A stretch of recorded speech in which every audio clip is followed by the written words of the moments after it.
So I'm Anna Harrison with Drinking the Movies, and I'm here with Lauren Kuljak, also known as Kotomi, and she is a musician and composer, and she just recently wrote the score for the newly released movie from Sony called The Long Weekend. And you've also composed for TV shows like Love Victor and Nancy Drew. And you've also written for Rick and Morty, and you've done a lot of different things.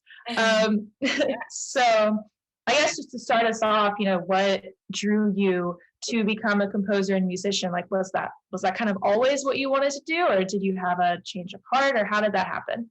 I started off it kind of piano lessons over the course of my childhood turned into me trying to write songs at the piano.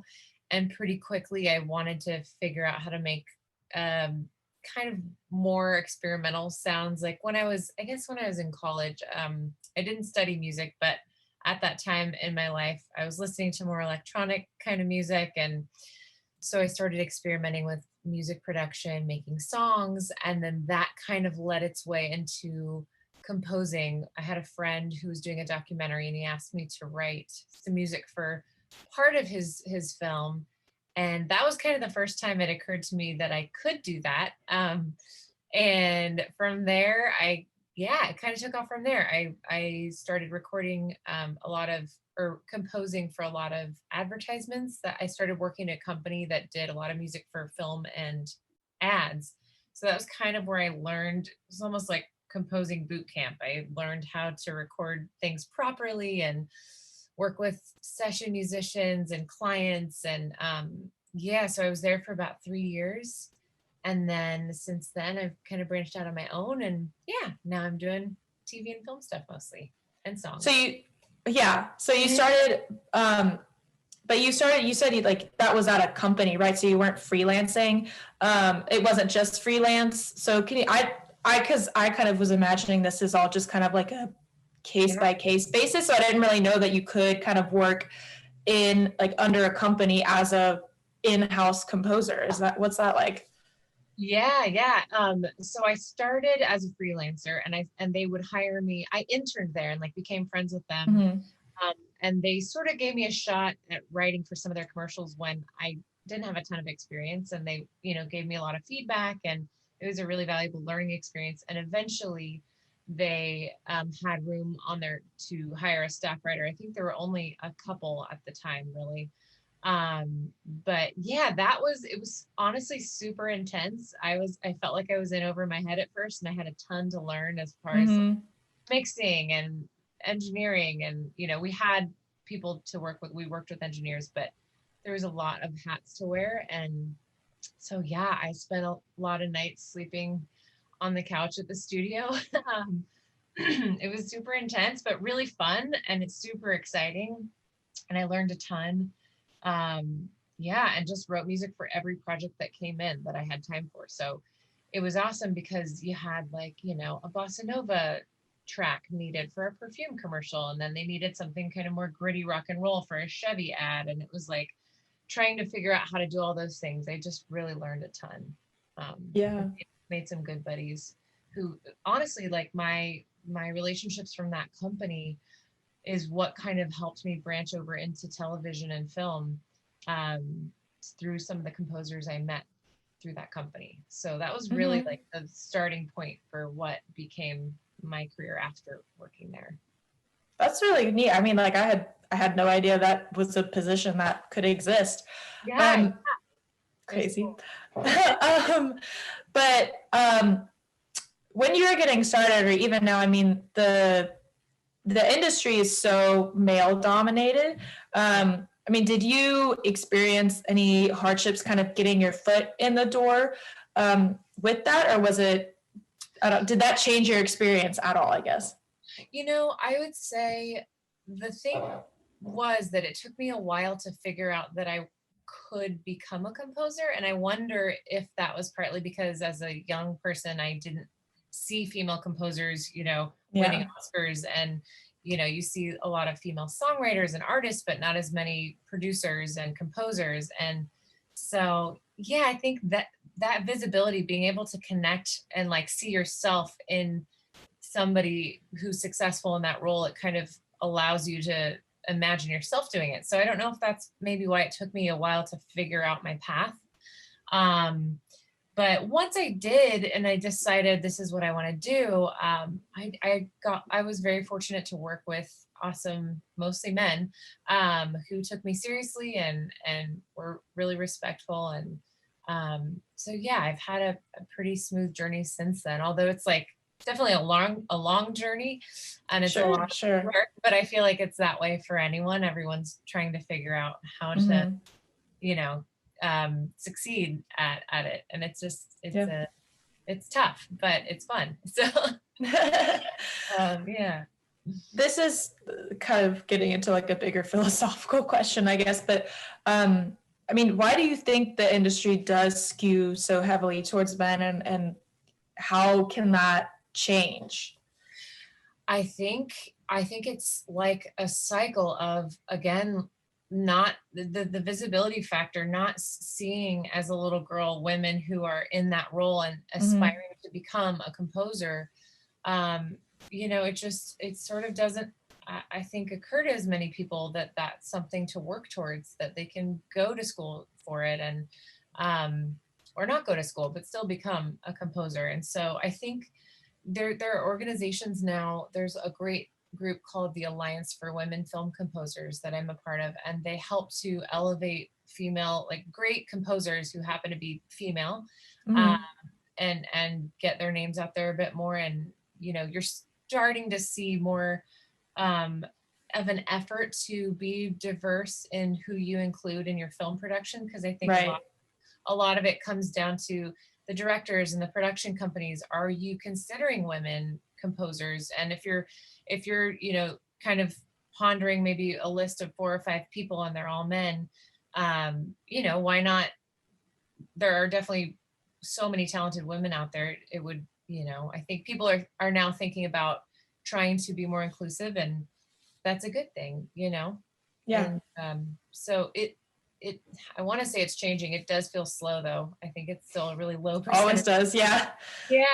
It's a low percentage of women, you know, working on the top box office films. But I think that the more visibility that these talented women have, the more girls are seeing them and trying to work towards that. So I hope it's making a difference. Yeah.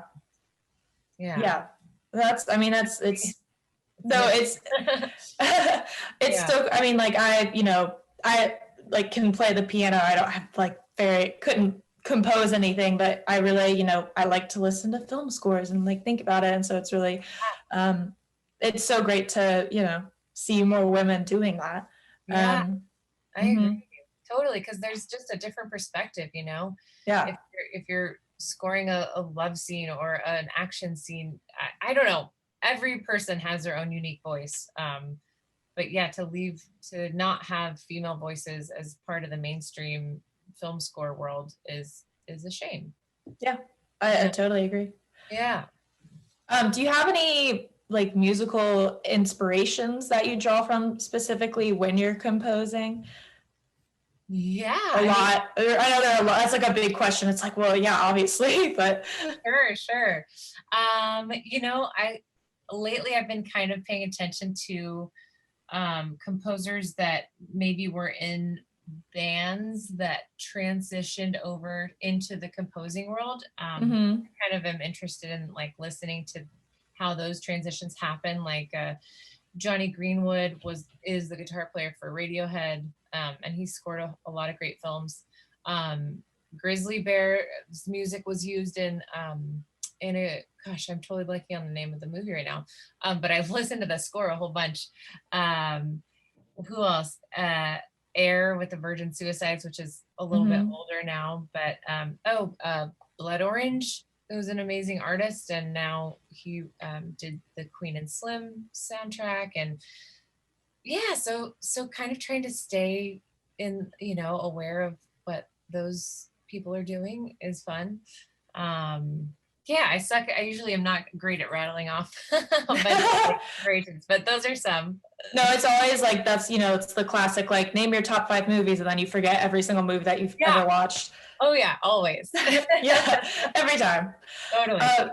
So getting a little bit more into the nitty gritty, which is to say it's still not that nitty gritty, but for a film or TV show, what stage of production do you typically get brought in? Like, are you there during production? How or is it all kind of post production, or just does it kind of vary just from project to project?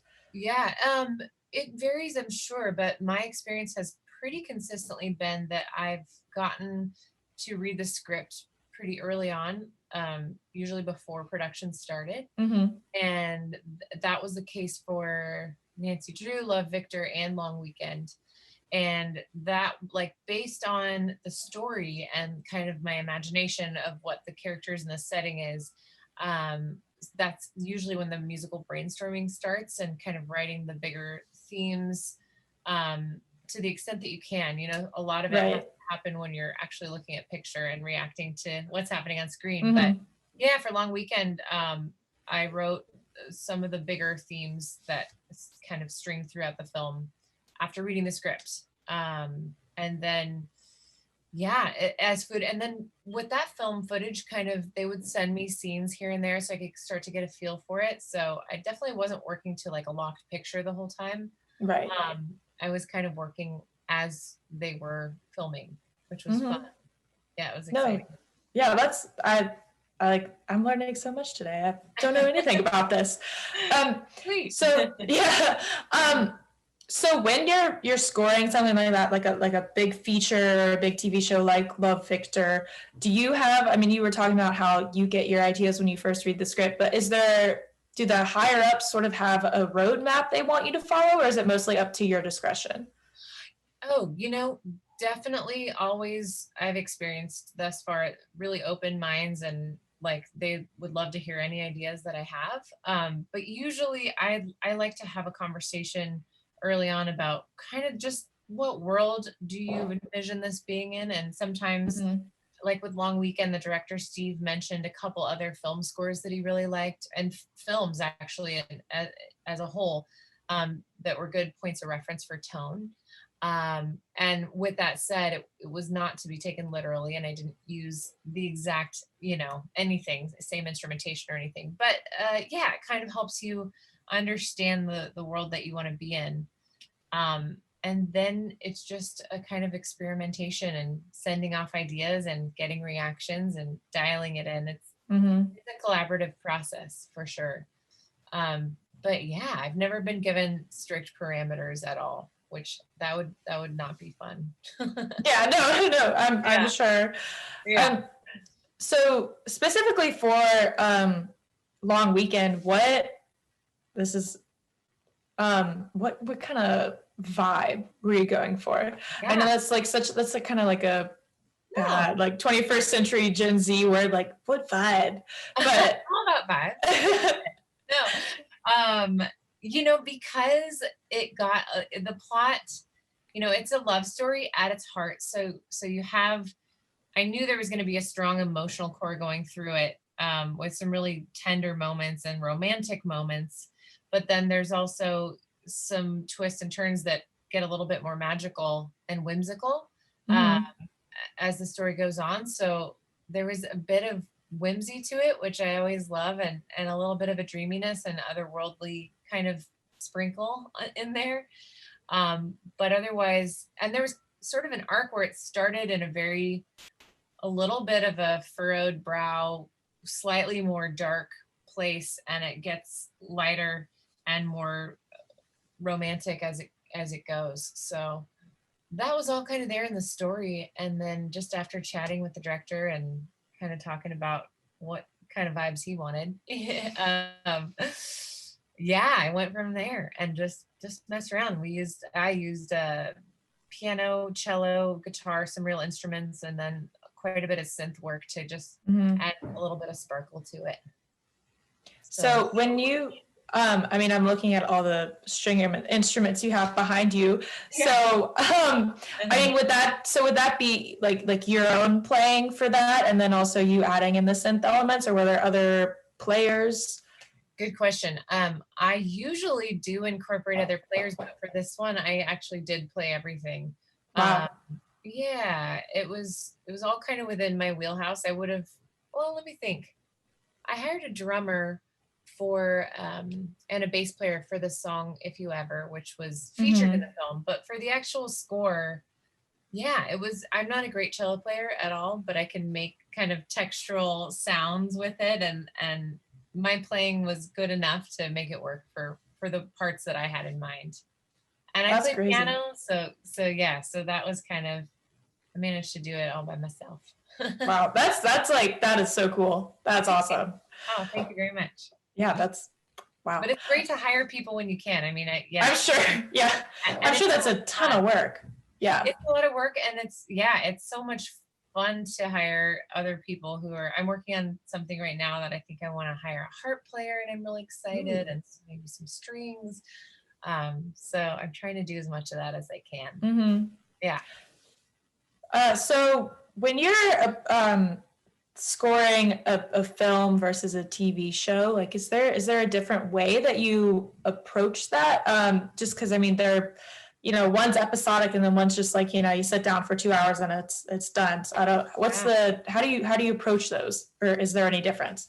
Sure. I mean, I would say the main difference is that with a film, you've got the full story happening in like approximately an hour and a half, whereas with a show, it's going to be over the course of many episodes and possibly many seasons. So you have more room to kind of play and explore different territory and, with a show. Whereas with a film, it's just more concise. Like I said, with Long Weekend, I kind of knew where it needed to start and where it needed to end up and built that journey, musically. And it's just a longer journey with the show. But I think when it comes to actually the work of writing the music, it's really not all that different. I try to be thematic as much as possible. So oftentimes the main characters will have something signature about them that I try to carry throughout the film so it's cohesive and feels like one work. And I do that with the TV show stuff as well. I'm trying to be as thematic as possible. So when you're working on a TV show, do you score, like, is each individual episode, do you work on that individually, or they're just kind of like you make motifs that can then kind of be implemented when they need to be? You definitely do the work on each episode, but with that said, yes, there's a lot of repetition with certain melodies that kind of, as you watch a show, it starts to feel familiar. When you see that character, you might, I mean, it's there's no rules. You don't always hear the theme when something happens, but or there might be a developing relationship between two people and some kind of sound that is special for them and kind of carries throughout their journey as, a couple. Or I think repetition is an important tool to use. And with that said, it's definitely not as simple as making those parts and having someone just kind of plop them in. You have to yeah. Carefully, and provide variations. So it's never quite the exact same thing. Yeah. Yeah. So for you wrote a song for Rick and Morty. What was that like? I feel like I've only seen like one episode of Rick and Morty that my friend was like, Anna, watch this. And then it was like some blobs. It was like Jermaine Clement singing this weird song. I was like, Rachel, I don't know what's happening. I just feel like that's such like an experience. I don't know what was writing that like. Yeah, it was super fun. My friend who I actually initially met at my first, like the job I was mentioning where I was a staff composer.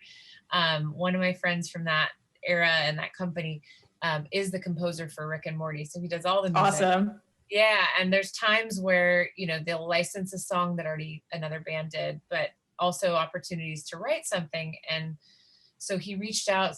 We've always wanted to write a song together, but we hadn't like made the time or had a good excuse to make it happen.